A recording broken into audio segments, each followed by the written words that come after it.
Hi everyone, Sanan this side. Welcome back to the board at IITN.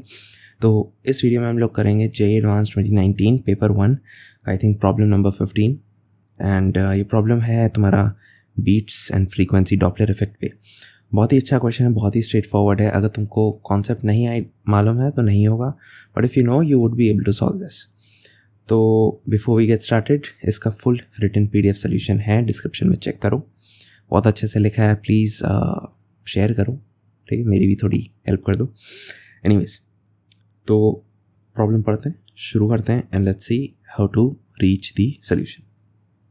तो तुम्हारे पास दो ट्रेन है, train S1 moving with a uniform velocity of 108 km/h की speed से approaches another train S2 which is standing on platform. तो ये जो है S1 जो है वो लेफ्ट साइड जा रहा है इस स्पीड से, एंड S2 जो है ना वो रुका हुआ है। And observer O moves with a uniform velocity of this towards S2। So 36 km/h से ये जो ऑब्जर्वर है वो S2 की तरफ जा रहा है एज शोन इन फिगर। ठीक है, फिगर से सब क्लियर है। Both the trains are blowing whistle of same frequency 120 Hz। ठीक है, तो जो फ्रीक्वेंसी है विसल की वो 120 Hz है, ऑब्वियसली इंपॉर्टेंट है, सोर्स फ्रीक्वेंसी है जो ये। When O is 600 meter away from S2 and distance between S1 and S2 is 800, the number of beats heard by O is। तो बहुत ही स्ट्रेट फॉरवर्ड है। एंड इसमें बिफोर वी गेट स्टार्टेड, जो तुम्हारा Doppler effect का formula होता है F dash which is the frequency heard is the speed of sound plus minus speed of क्या था, आई थिंक ऑब्जर्वर था, by velocity minus plus velocity of source times source frequency F source। तो ये heard frequency है जो तुमको सुनाई देगा and this is the actual frequency.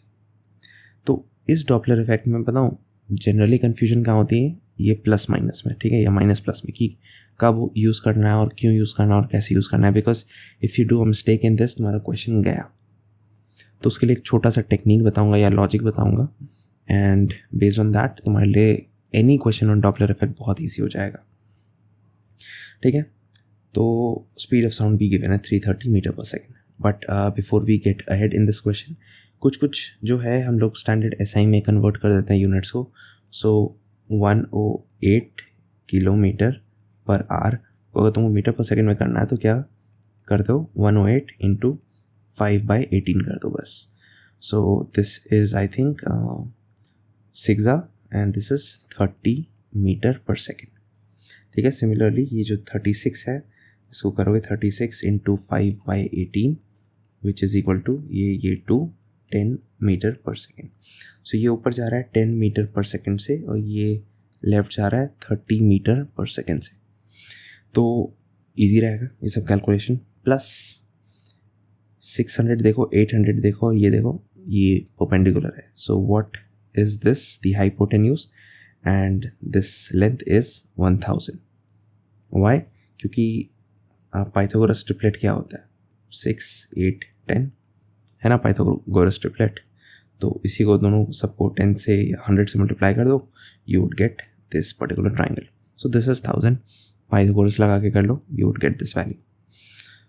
Now सबसे पहले क्या करते हैं, लेट्स, एंड हाँ इसमें बीट्स, बेसिकली बीट्स निकालनी है ना। सो योर बीट्स या F बीट्स जो भी कह लो, this would be what, F1 minus F2 का mod, where F1 is the frequency heard by observer because of source 1, F2 is the frequency heard by the observer because of source 2। ठीक है, और mod ले लो because beats in any way कैसे भी कर लो count होता है। तो करते हैं शुरू।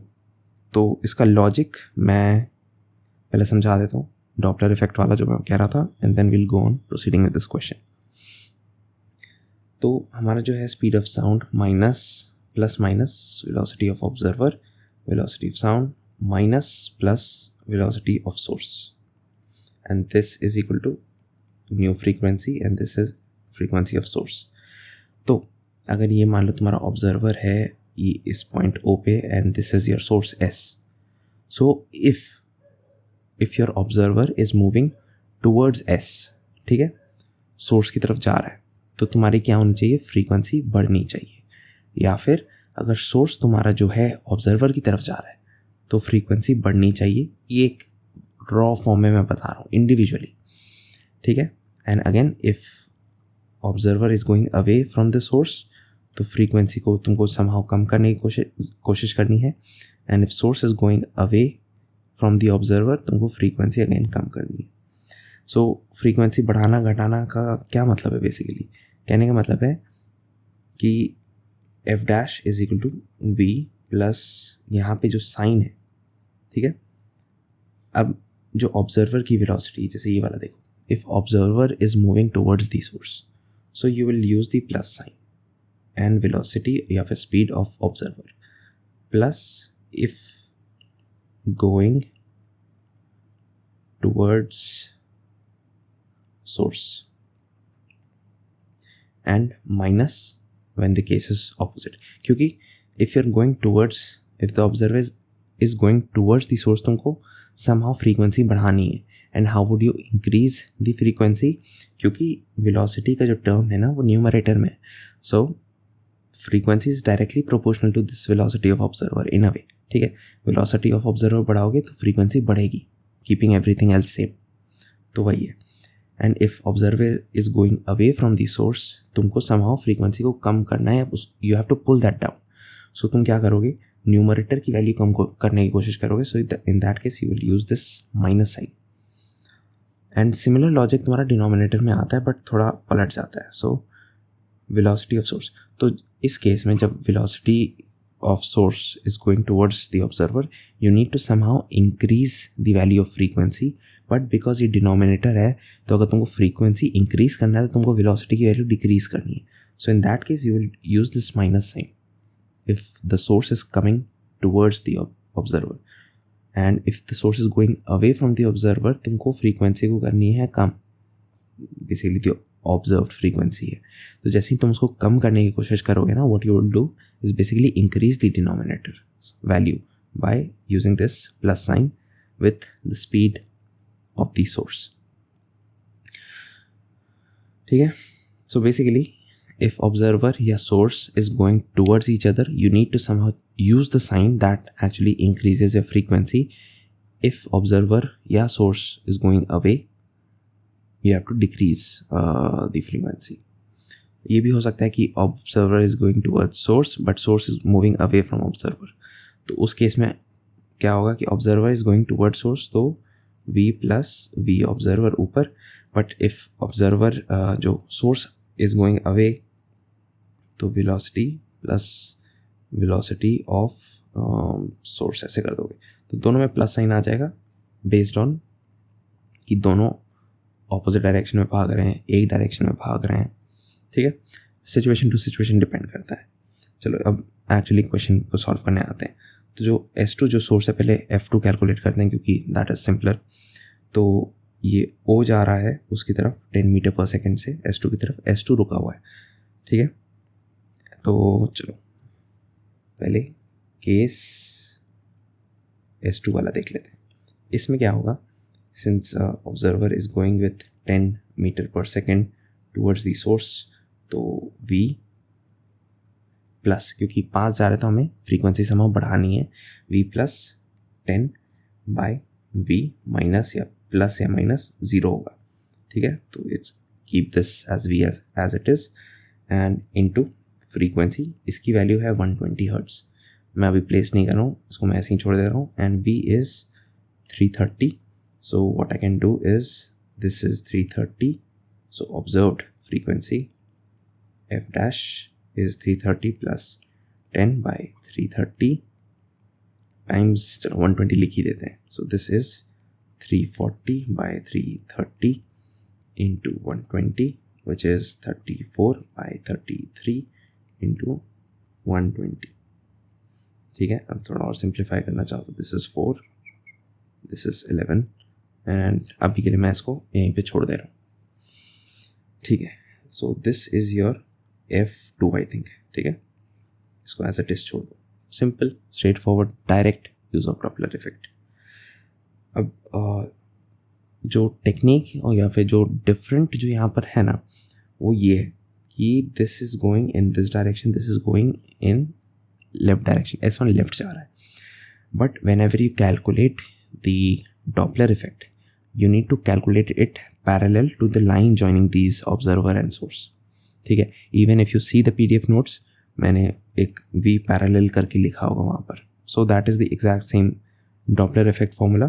यहाँ पे क्योंकि it is already parallel to the line joining, तो हमने कोई छेड़खानी नहीं की, लेकिन O to S1 में छेड़खानी करनी पड़ेगी.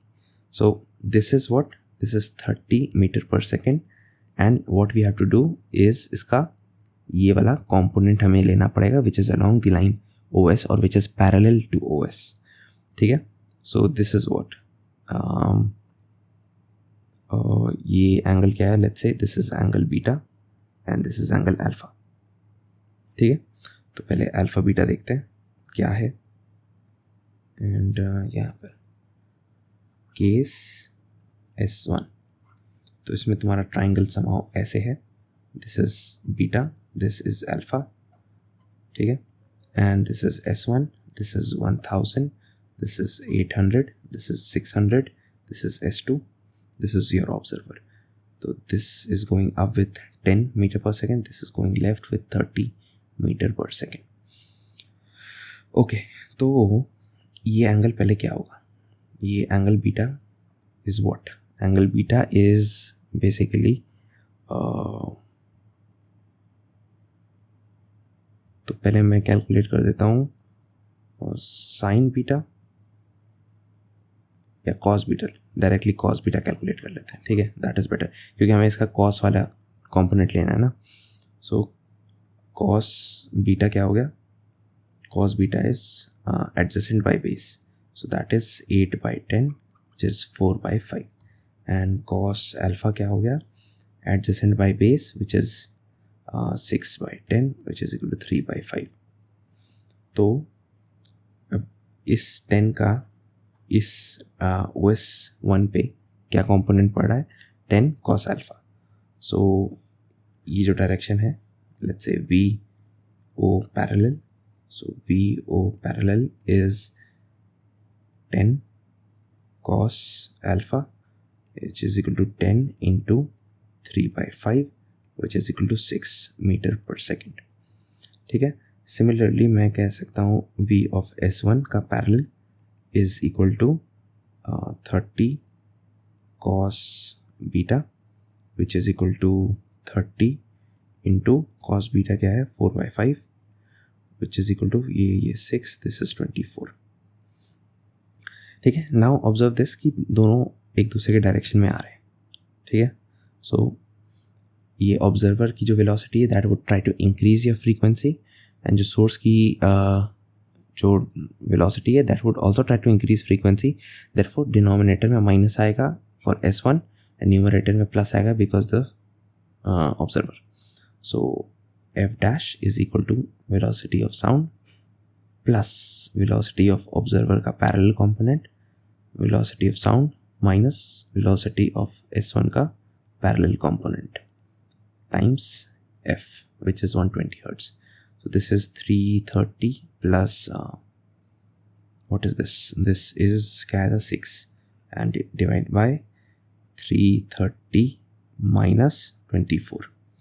So this is 330. This into 120 भी है, 336 by 306 into 120, and this is your F1.